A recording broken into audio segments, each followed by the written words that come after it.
और जो लोग पिछड़े होने का दावा कर रहे हैं उन्हीं लोगों ने पिछड़ों की लड़ाई को सबसे ज्यादा कमजोर किया। लेटर एंट्री किस तरीके से कमीशन काम कर रहे हैं, मैंने तो कई बार सदन के अंदर भी कहा और आज इस मंच से भी कह रहा हूं, मैं जानता हूं कि जो आयोगों में हमारे अभ्यर्थी जाते हैं इस वर्ग के लोग, ओबीसी, एससी, एसटी और माइनॉरिटी के, उनके साथ भी कितना सौतेला व्यवहार हो रहा है। किसी के साथ अन्याय करना, हम नहीं चाहते किसी के साथ सौतेला व्यवहार करना, लेकिन हम ये जरूर चाहते हैं कि देश के जो इतना बड़ा वर्ग है इस वर्ग का भी न्याय, हक और अधिकार पूरी तरह से मिलना चाहिए। ये लोग जो भाषणों में, मंचों पे जाके, चुनावों में जाके पिछड़े बन जाते होंगे, इनों के हक का सवाल आता है तो हर मामले का नकली मारने का काम कोई करता है तो भारतीय जनता पार्टी और उनके गठबंधन के लोग। आज के इस सेमिनार में उपस्थित आरडी डॉक्टर रतनलाल जी, आरडी सूरज मंडल जी, हमारे साथी और भाई लक्ष्मण जी, इस कार्यक्रम के आयोजक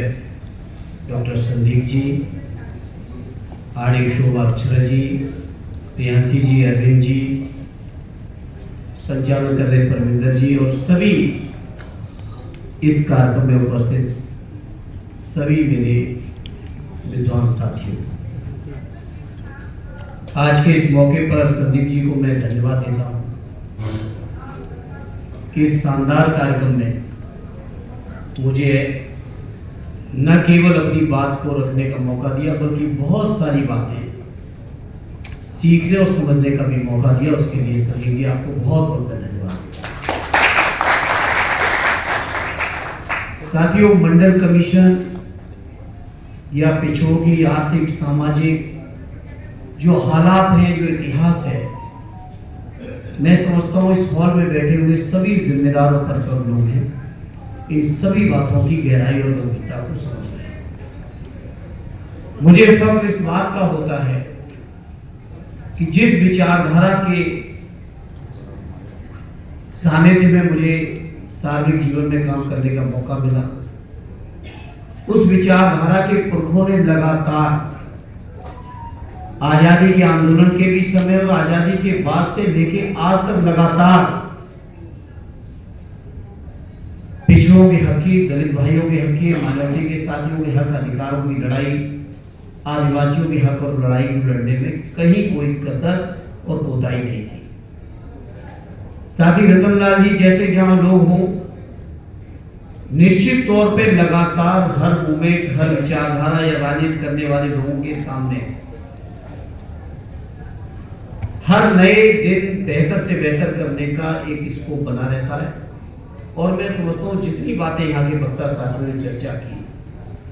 मैं कोशिश करूंगा,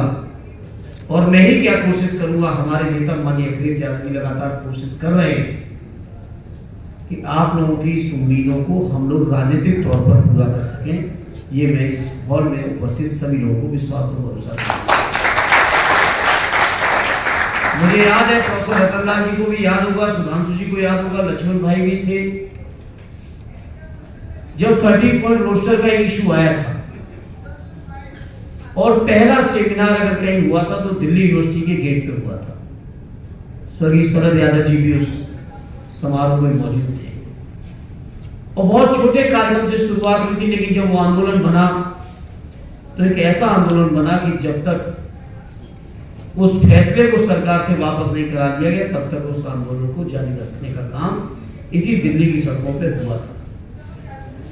मैं आज इस मौके पर भरोसा दिलाता हूं आदरणीय अखिलेश यादव जी की ओर से, समाजवादी पार्टी की ओर से,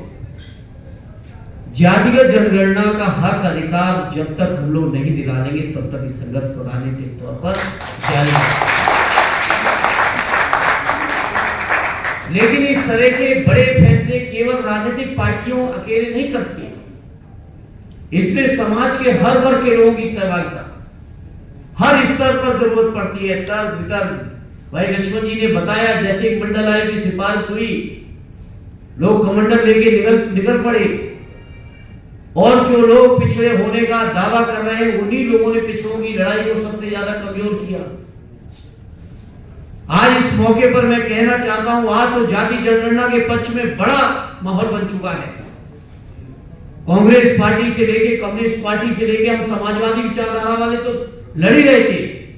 मैं गवाह हूं उस बात का भी, जब देश की संसद में लड़ाई की शुरुआत हुई थी, सदैव नेताजी मौजूद थे, स्वर्गीय शरद यादव जी थे, आगे लालू प्रसाद जी भी सदन के सदस्य थे, और उस लड़ाई को जिस तरीके से जाति जनगणना को सदन में शुरू किया था, मैं उम्मीद करता हूं अपने नेता आदरणीय अखिलेश यादव जी की ताकत पर और उत्तर प्रदेश की जनता की दी हुई ताकत पर, और जिस तरह से इंडिया गठबंधन को तमाम इलाकों से जो समर्थन मिला है,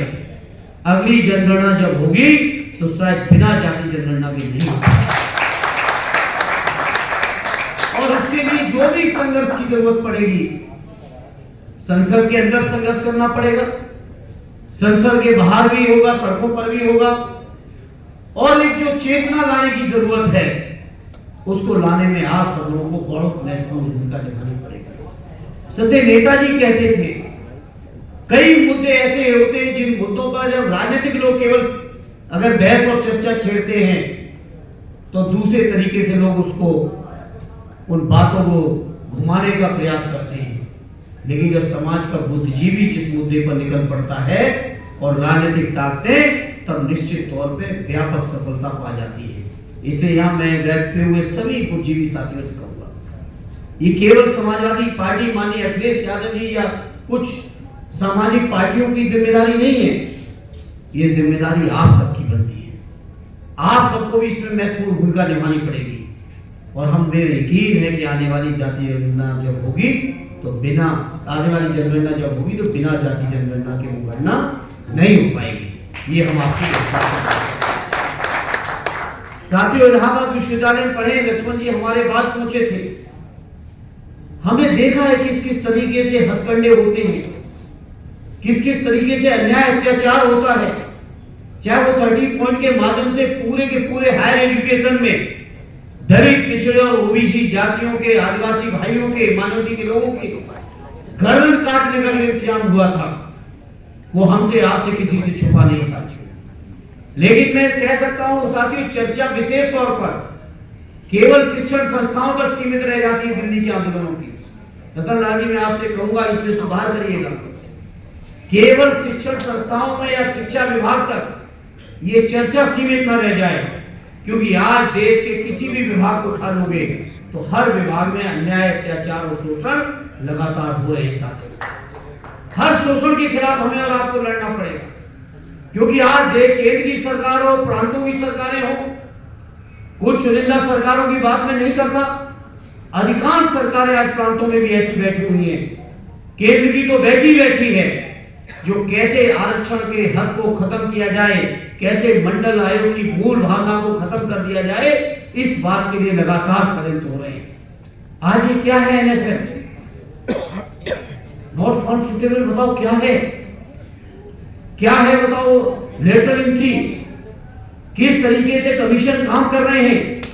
मैंने तो कई बार सदन के अंदर भी कहा और आज इस मंच से भी कह रहा हूं, मैं जानता हूं कि जो आयोगों में हमारे अभ्यर्थी जाते हैं, इस वर्ग के लोगों के, ओबीसी, एससी, एसटी और माइनॉरिटी के, उनके साथ भी कितना सौतेला व्यवहार हो रहा है कि ये किसी से छुपा नहीं साथियों। ये लड़ाई को व्यापक लड़ाई मान के निश्चित तौर पर इस लड़ाई का अगर कोई पहला टूल है तो जाति जनगणना है। आर्य अखिलेश यादव जी ने कई मौकों पर कहा कि देश के अंदर जाति जनगणना कर लो और 100% आरक्षण कर दो, जिसकी जितना भी संख्या है उतनी ही सबको आरक्षण दे दो, जिससे किसी भी को ये कहने का हक और अधिकार न बचे कि हमारे साथ अन्याय हो रहा है। हम पिछड़े वर्ग के लोग, हम दलित वर्ग के लोग, हम आदिवासी लोग, हम लोग बड़े दिल के लोग हैं। हम नहीं चाहते किसी के साथ अन्याय करना, हम नहीं चाहते किसी के साथ सौतेला व्यवहार करना, लेकिन हम ये जरूर चाहते हैं कि देश के जो इतना बड़ा वर्ग है, इस वर्ग का भी न्याय, हक और अधिकार पूरी तरह से मिलना चाहिए, ये हम जरूर चाहते हैं। साथ ही संदीप जी ने चर्चा की, अपने बहुत संक्षिप्त वक्तव्य में ही चर्चा की, क्योंकि हालत ये है देश की जितनी आर्थिक संपदा है, देश की जितनी व्यापारिक संपदा है, देश की जितनी भी की पोस्टें हैं, हर की पोस्ट पर, हर संपदा पर दलित, पिछड़े और आदिवासियों, मुसलमान भाइयों के साथ सौतेला व्यवहार लगातार करने का प्रयास हो रहा है। ये बीजेपी के लोग जो भाषणों में, मंचों पे जाके, चुनावों में जाके पिछड़े बन जाते होंगे, लेकिन बड़ी जिम्मेदारी से कह रहा हूं, 15 साल का मुझे भी संसद का अंदर का अनुभव है। जब दलित पिछड़ों के हक का सवाल आता है तो हर मामले पे नगली मारने का काम कोई करता है तो भारतीय जनता पार्टी और उनके गठबंधन के लोग करते हैं। ये लड़ाई बड़ी है। इस बड़ी लड़ाई में ये तो शुरुआत है, चर्चा हो रही है, बहुत खुशी है मुझे। संदीप जी और उनके जो भी साथी हैं उनको मैं धन्यवाद देता हूं कि इस तरह की चर्चा की शुरुआत उन्होंने की है, लेकिन ये तो शुरुआत है। जैसे मंडल आयोग को, सिफारिश को लागू कराने में बड़ी बड़ी चुनौतियां, बड़ी बड़ी कुर्बानियां देनी पड़ी, जाति जनगणना कराने में भी इससे ही कुर्बानियां हमें और आपको, हमारी पीढ़ी को देनी पड़ेगी। इस बात के लिए अगर आप मानसिक तौर पे तैयार होंगे तो निश्चित तौर पे आने वाले समय में आप हक और न्याय और अधिकार जरूर हासिल कर पाओगे, और कुर्बानियां देने से बचोगे तो केवल ये रस्म अदायगी रह जाएगी, केवल चर्चा तक रह जाएगा, केवल चिंतन तक रह जाएगा, व्यवहारिक तौर पर आप उसको लागू करा नहीं पाओगे। ये मैं बड़ी जिम्मेदारी से कह रहा हूं। इसे मेरे साथियों जो इन मुद्दों पर गंभीर हैं, जो इन मुद्दों के प्रति समर्पित हैं, उनको मैं समझता हूं बड़ी बड़ी चुनौतियों से लेकर बड़ी बड़ी कुर्बानियों के लिए तैयार रहना पड़ेगा, तो निश्चित तौर पे ये परिवर्तन जरूर आएगा। ये हम आपको विश्वास दिलाते हैं, क्योंकि मैं समाजवादी पार्टी के जिम्मेदार कार्यकर्ता के नाते, माननीय अखिलेश यादव जी के सिपाही के नाते, सदैव नेताजी के अनुयायी के नाते एक बात का मैं आपको जरूर विश्वास दिलाना चाहता हूं कि जब भी ये मौके आएंगे सदन में, आपकी मजबूत आवाज बनने का कोई भी मौका मैं छोड़ूंगा नहीं। ये मैं आपको भरोसा दिलाता हूं। जब हमारी पार्टी की संख्या बहुत कम थी, केवल 5 ही सदस्य लोग थे हम लोग, उस समय भी आपकी आवाज को दबने नहीं दिया। अब तो बहुत बड़ी ताकत आप सबके आशीर्वाद से है। 3 नंबर की पार्टी हो गई आपकी? हाँ, नंबर 3 की भी है, और संख्या के लिहाज से भी, संख्या के लिहाज से भी बहुत बड़ी ताकत है। और आदरणीय माननीय अखिलेश यादव जी का शानदार नेतृत्व है, तो हम आपको विश्वास दिलाते हैं, न केवल जाति जनगणना तो है ही है, जाति जनगणना के साथ साथ जितने भी हमारे दलित भाइयों के साथ, हमारे आदिवासी भाइयों के साथ, हमारे मुसलमान भाइयों के साथ, हमारे पिछड़े भाइयों के साथ, या समाज के वो गरीब, चाहे वो अगले वर्ग के क्यों ना, अगर अन्याय अत्याचार हो रहा होगा तो हम समाजवादियों को यही सिखाया गया है, जहां कहीं भी अन्याय हो, जहां कहीं भी अत्याचार हो, वहां अगर मजबूती से डट के खड़े हो गए, वही सच्चा समाजवादी है। और मैं समझता हूं हम समाजवादी कार्यकर्ता, समाजवादी पार्टी के लोग इसमें पीछे हटने वाले नहीं है। ये और विश्वास दिलाते हुए और ये उम्मीद करते हुए कि आज का ये जो शिविर और सब में जो हमारा सेमिनार है, ये सेमिनार एक निश्चित तौर पे बड़ा काम करेगा। यहाँ से जो बीज निकलेगा वो बड़ा वृक्ष बनेगा। इस उम्मीद और विश्वास के साथ एक बार फिर संदीप जी और उनके जो भी साथी इसमें शामिल हैं, उन सभी को मैं हृदय से धन्यवाद देता हूँ। इतने शानदार वक्ता साथियों के वक्तव्य को भी सुनने का मौका मिला, उसके लिए उन सभी वक्ताओं को भी मैं हृदय से धन्यवाद देते हुए अपनी बात को विराम देता हूँ।